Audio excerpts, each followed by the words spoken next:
પદ્ધતિ અંતર્ગત પ્રકરણ 10 વર્તુળ જે બોર્ડમાં 8 માર્કમાં તમને પૂછાય છે એમાં સેક્શન A એની અંદર 2 માર્કની ખાલી જગ્યા ને સેક્શન C એની અંદર 3 માર્કના 2 પ્રશ્નો પૂછાય છે.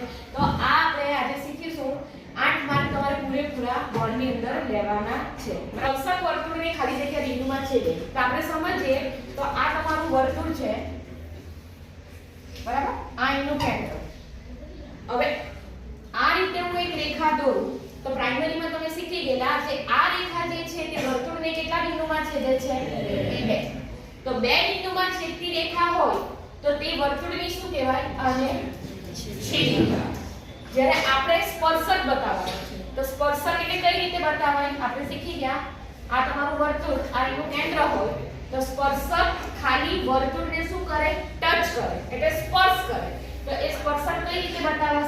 આ રીતે નીચે બતાવે, બરાબર? એટલે એ સ્પર્શક વર્તુળને ફક્ત કેટલા બિંદુમાં છેદશે? 1.